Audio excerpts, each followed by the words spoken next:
और चलिए बुलेटिन की शुरुआत करते हैं इस वक्त की बड़ी खबर के साथ। छत्तीसगढ़ के बाद मध्य प्रदेश में बढ़ा है नक्सलियों का खतरा। एमपी सरकार ने केंद्र सरकार से मांगी है सीआरपीएफ की 2 बटालियन।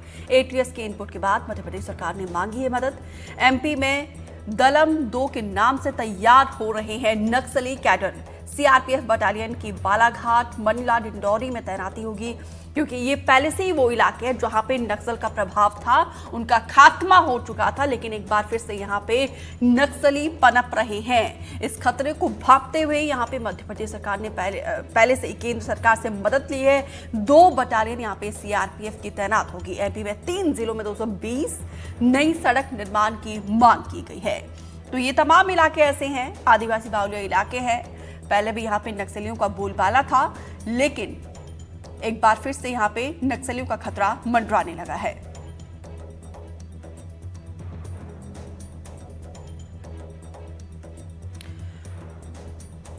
तो यहाँ पर देखिए 2 सहयोगी दोनों ही राज्यों के साथ हमारे साथ जुड़े हुए हैं। अजय शर्मा सहयोगी भोपाल से और नीलेश त्रिपाठी रायपुर से जुड़े हैं। सबसे पहले अजय आपके पास आते हुए, क्योंकि ये तीनों जिले ऐसे हैं, एक तो नक्सल प्रभावित, किसी वक्त यहाँ पे नक्सलियों का बोलबाला था, लेकिन एक बार फिर से यहाँ पे नक्सली पनप रहे हैं और इससे निपटने के लिए सरकार ने केंद्र सरकार से मदद भी मांगी है।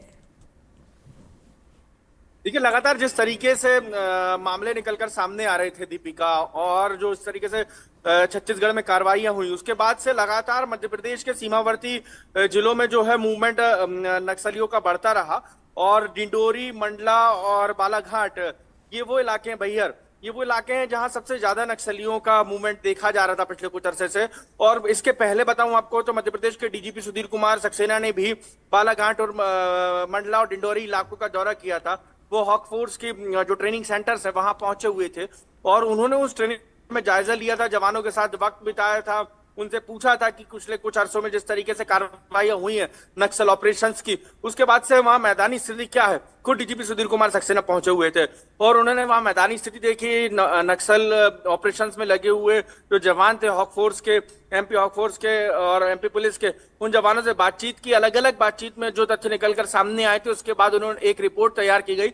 उस रिपोर्ट के आधार पर जो है राज्य सरकार ने केंद्र से मध्य प्रदेश में बढ़ती नक्सल गतिविधियों का हवाला दिया है। पिछले कुछ अरसों में, कुछ माह पहले ये बात कही गई थी जब देश के गृह मंत्री अमित शाह ने छत्तीसगढ़ में एक प्रेस कॉन्फ्रेंस की थी, वहां पर बताया था कि किस तरीके से नक्सली जो है सफाई हुई। नक्सल सफाई वाले राज्यों में मध्य प्रदेश का भी नाम था, लेकिन हाल के दिनों में जिस तरीके से नक्सली घटनाएं बढ़ी और नक्सलियों का मूवमेंट बढ़ा है, तो बिल्कुल कहीं ना कहीं नक्सलियों की बौखलाहट है। सहयोगी नीलेश के पास उसके बाद अजय, मैं लौटूंगी आपके पास। नीलेश, तो देखिए सीआरपीएफ की जो छत्तीसगढ़ में तो नक्सलियों का अब सफाया हो रहा है, अब नक्सलियों की बौखलाहट है कि अब वो नए ठिकानों की तलाश कर रहे हैं।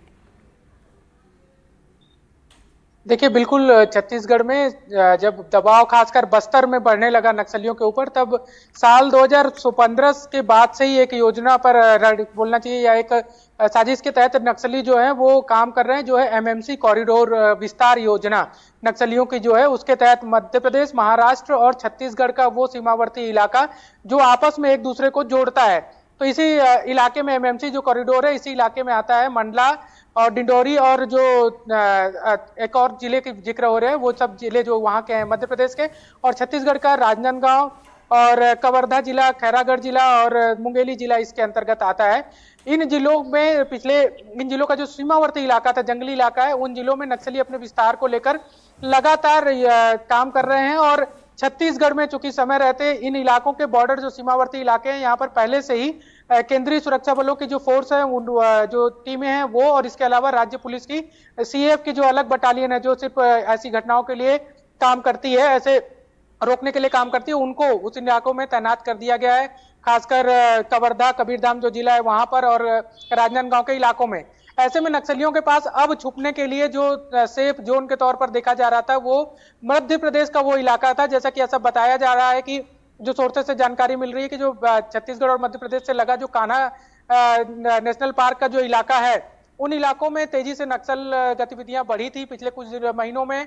वहां पर नक्सली जब इधर दबाव बढ़ रहा है, लगातार बस्तर में कार्रवाइयां चल रही हैं, बड़े पैमाने पर कार्रवाइयां चल रही हैं, बड़ी संख्या में नक्सली मारे जा रहे हैं, गिरफ्तार किए जा रहे हैं और सरेंडर भी हो रहे हैं। ऐसे में उन इलाकों से भगकर नक्सली अब अपना जो दूसरा सेफ जोन और ठिकाना जो ढूंढ रहे हैं, वो मध्य प्रदेश का ही वो इलाका है जो सीमावर्ती इलाकों को जोड़ता है छत्तीसगढ़ से, ऐसे इलाकों में ही विस्तार की योजना नक्सली बना रहे थे। और यही इनपुट जो है मध्य प्रदेश सरकार को, जो खुफिया एजेंसियां हैं और जो अन्य काम करने वाले लोग हैं इस क्षेत्र में, उनके द्वारा मिली थी कि ऐसे रोकने के लिए केंद्रीय सुरक्षा बलों को भी वहां पर तैनात किया जाना चाहिए। और इसी की मांग के तहत ही अब मध्य प्रदेश सरकार ने भी उन इलाकों में सीआरपीएफ और अन्य जो बटालियन जो नक्सल तो बिल्कुल मोर्चे पर काम कर रही देखिए, हैं, हमारे सुरक्षा बल इन नक्सलियों से लाल आतंक से निपटने के लिए पूरी तरीके से सक्षम है और इसकी बानगी हमने अभी फिलहाल छत्तीसगढ़ में देखी है। अजय, यहाँ पे भी बड़ी ही आसानी से हमारे सुरक्षा बल इनसे निपटेंगे, लेकिन ये बताइए जरा, जहाँ पे अभी फिलहाल खतरा बताया जा रहा है, मंडला, डिंडोरी और बालाघाट, यहाँ के बाशिंदों को क्या दिशा निर्देश दिए गए हैं? देखिए, जिस तरीके की स्थितियां और परिस्थितियां वहां पे बनी हुई हैं, वो लगातार ये बताने के लिए काफी हैं। जो पिछले कुछ अरसे में बड़े और कई नक्सली जो थे वो मारे गए थे, फोर्स के जवानों ने बड़ी कार्रवाइयां की थी। उसके बाद से लगातार जो मोती नाला का क्षेत्र है वहां पर, बैहर का क्षेत्र है, और जो सुदूर जंगल के क्षेत्र हैं जो छत्तीसगढ़ और दूसरे जो बॉर्डर्स को कनेक्ट करते हैं महाराष्ट्र की, उन तमाम बॉर्डर्स पर अलग अलग जगहों पर नक्सलियों का भारी इनपुट मिला था। और इंटेलिजेंस इनपुट जब गैदर किए गए थे जो सुरक्षा एजेंसियां हैं उनके द्वारा, तो उसमें पाया गया था कि छत्तीसगढ़ में जिस तरीके से बड़े नक्सल ऑपरेशन चल रहे हैं, सेंट्रल एजेंसीज वहां पर लगातार बड़ी कार्रवाइयों को अंजाम दे रही हैं। और छत्तीसगढ़ में जब कार्रवाइयां हो रही हैं तो नक्सली जो हैं वो आसानी से मोती नाला क्षेत्र के माध्यम से मध्य प्रदेश में दाखिल हो रहे हैं। और खासतौर पर मध्य प्रदेश के इलाकों में उनका मूवमेंट बढ़ा है। हालांकि मध्य प्रदेश में जनहानि जैसी स्थितियां नहीं है, लेकिन एक सुरक्षित पनागार के तौर पर उन्होंने कुछ क्षेत्रों को जो चिन्हित कर रखा है नक्सलियों ने।